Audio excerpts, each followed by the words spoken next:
and spend a little time with Jane Goodall this morning. You might have noticed Kevin's lovely altar with the mini forest here and the chimpanzee there on the cross and other accoutrements of one who does field study. So Jane, of course, is the internationally known primatologist and champion of the earth and the animals that we share it with.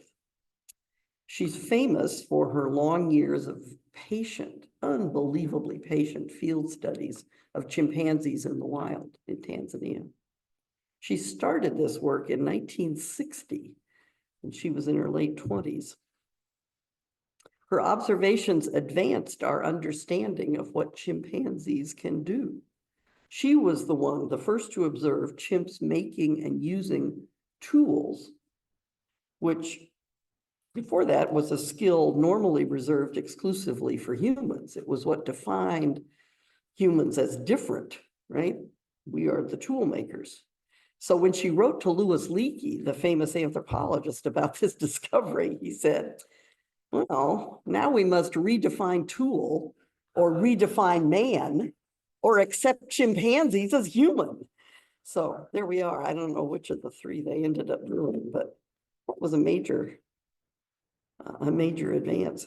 In 2002, Jane Goodall was designated a United Nations Messenger of Peace. Don't you love that title? It sounds positively biblical, right? Be a messenger of peace. And so in this capacity, she travels all over the world, talking to groups about the state of the planet and how we can help. She's 90 years old this year, 90, and she's still doing this. So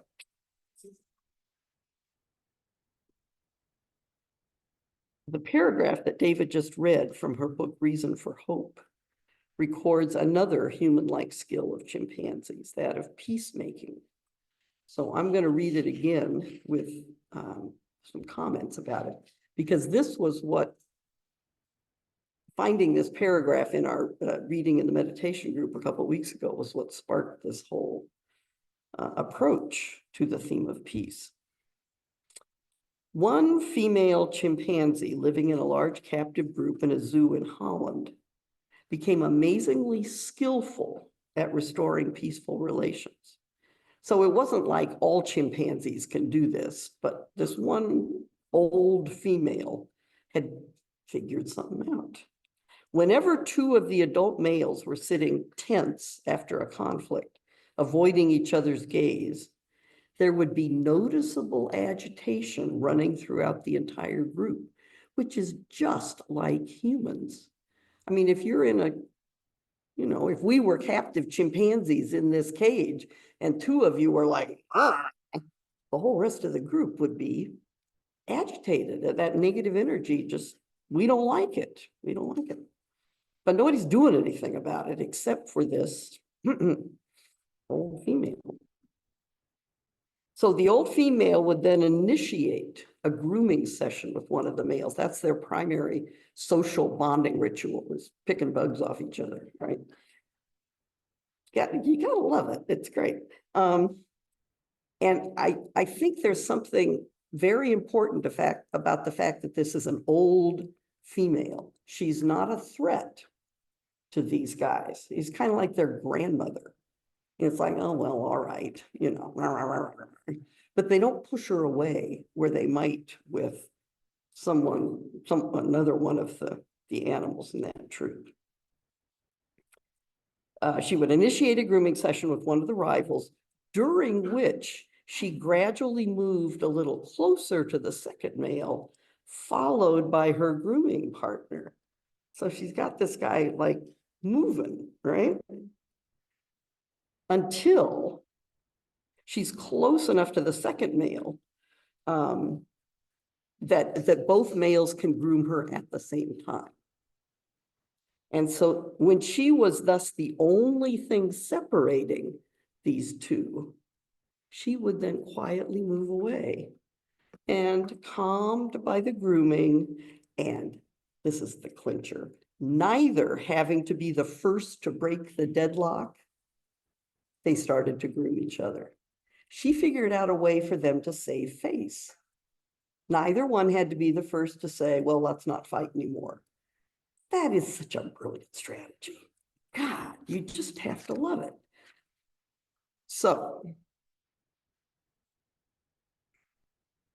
I think there's something in this paragraph for us to think about.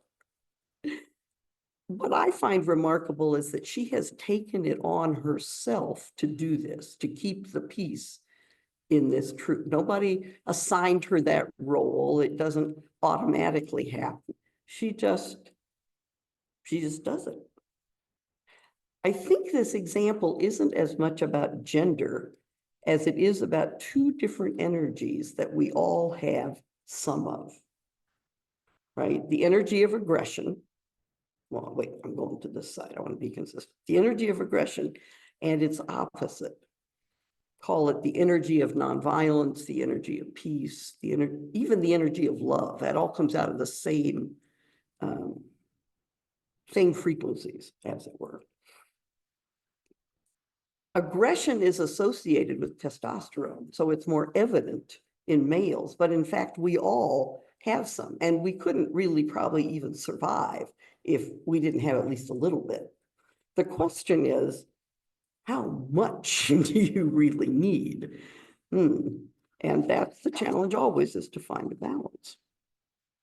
We worry about how much violence there is in our world, from guns that seem to proliferate by themselves, and video games that glorify violence, to outright wars in various countries.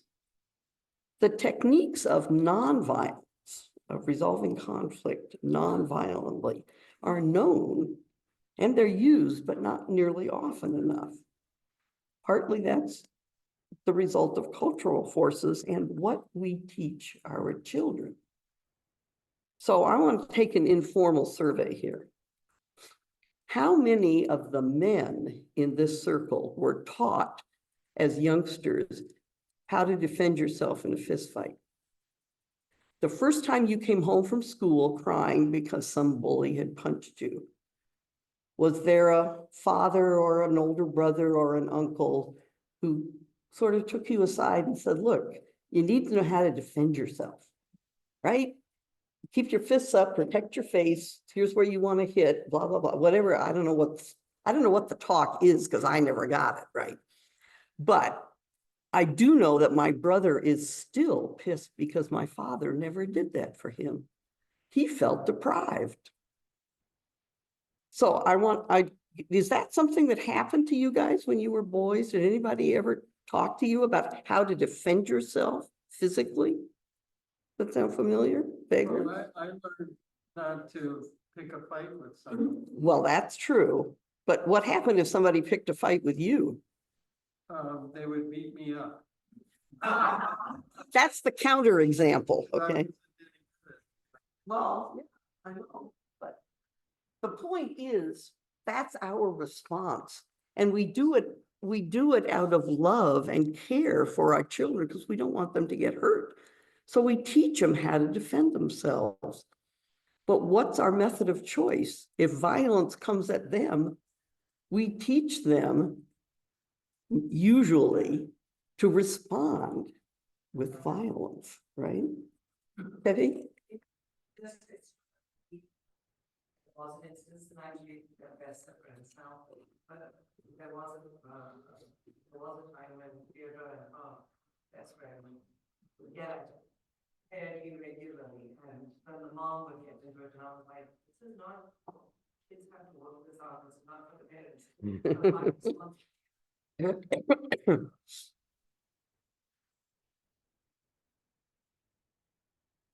I did not attack any way, shape, or form. I said, step back, protect yourself. Because usually girls are not taught that lesson because we don't usually fight with our fists. We use words. And I won't kid you. That's as mean as, you never met anything as mean as a 13-year-old girl. Oy. Yeah, okay. So second survey question.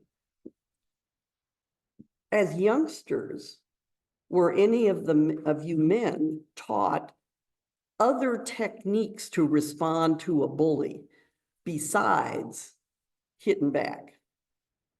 Any nonviolent conflict resolution techniques? Yeah, that's a little unusual.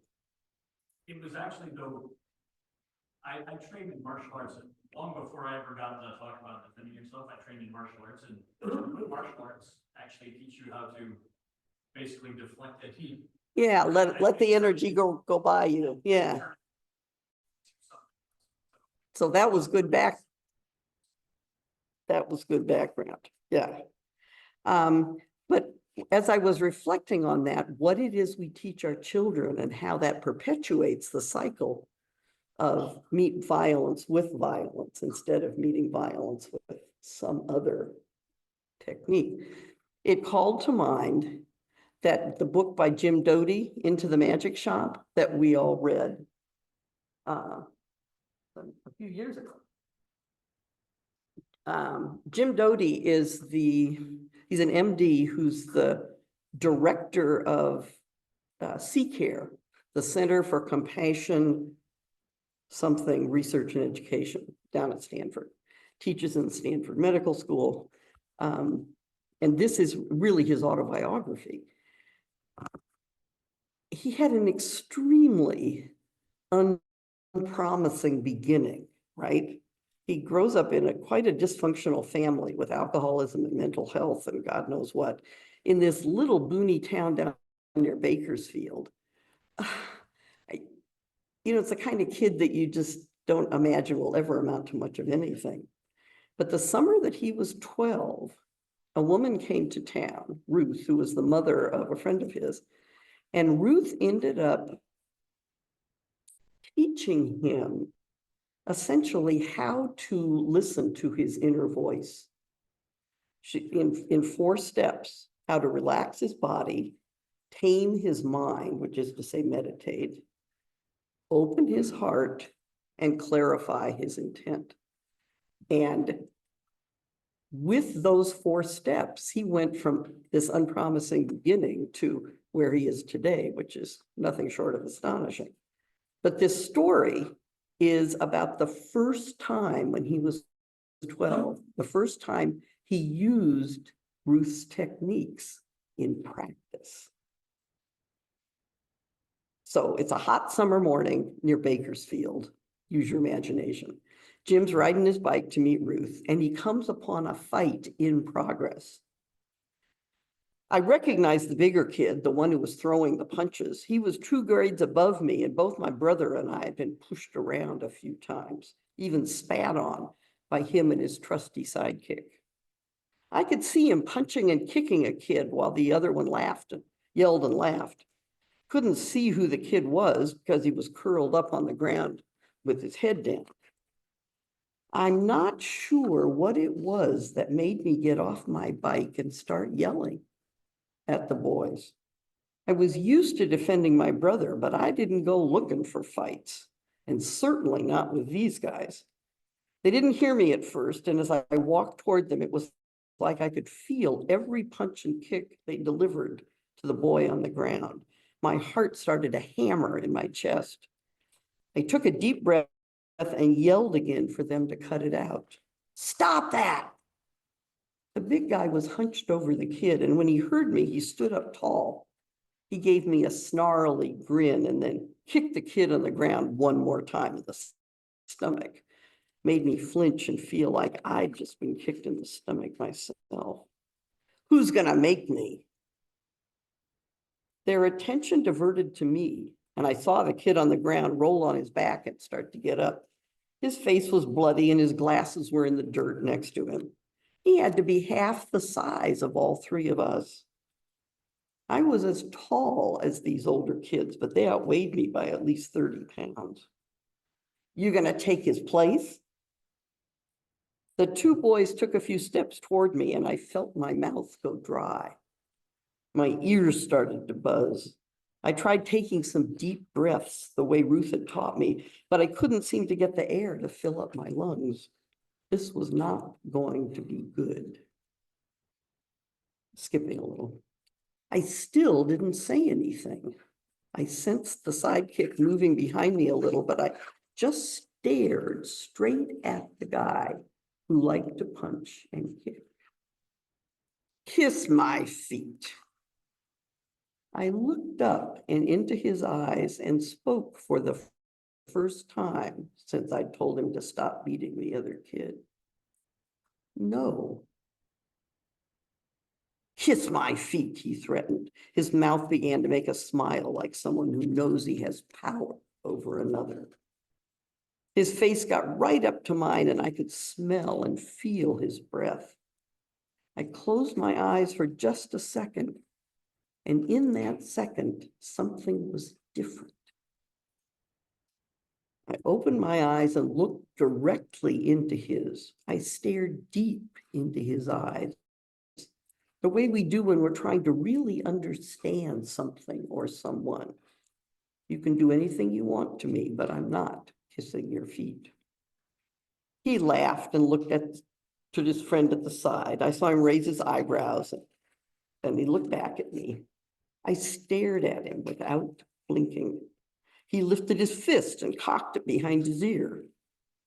I didn't flinch. I just kept my eyes locked on his, and in that moment, I didn't care that he was bigger than me or that there was some other kid's blood on his fist. I wasn't going to back down. I wasn't going to give him the power to make me afraid. And for a second, our eyes locked together and I saw him. And he knew I saw him. I saw his own pain and fear, a pain and fear that he tried to hide with bullying. His gaze broke from mine and he looked at his sidekick and back at me. What a waste. He let go of my shirt and pushed me a little, so I stumbled, but I didn't fall. He looked at me for the briefest of moments and then turned away. It's too hot, let's get out of here. I think that's an astonishing story. For a 12-year-old to just say no to a bully and stop the aggression. Nonviolence works, but we have trouble trusting it. We have trouble believing that love your enemies means exactly what it says. It sounds so weak. In fact, it's a tremendously powerful response because it disarms the other person. Just as Jim's unblinking gaze disarmed the school bully, and just as the old female chimpanzee's grooming maneuver disarmed the two males. Water break, sorry. Hard.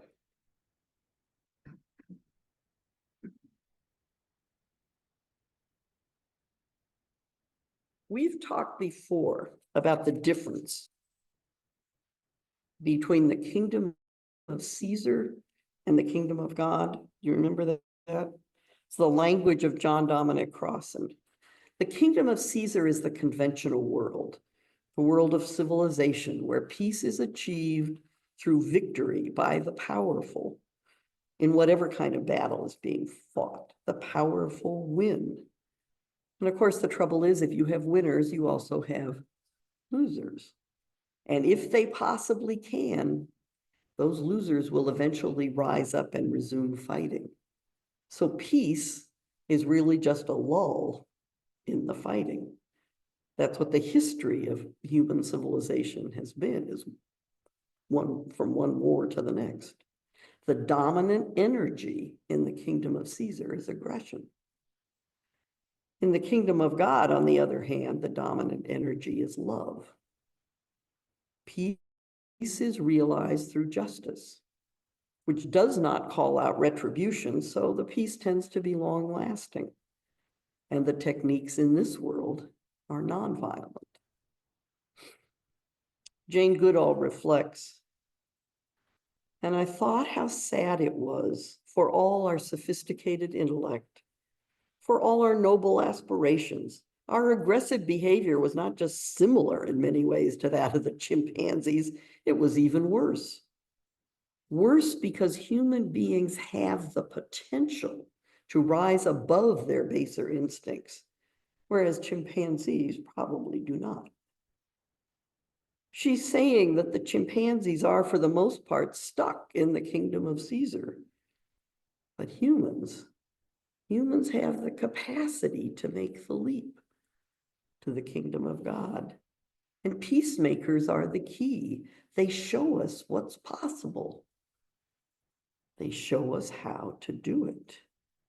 It's within the reach of all of us. We all have conflicts, and we all have choice in how we respond to them, how we resolve them. Do you meet aggression with aggression? Or do you try something else? Make the leap. Be a peacemaker. Okay,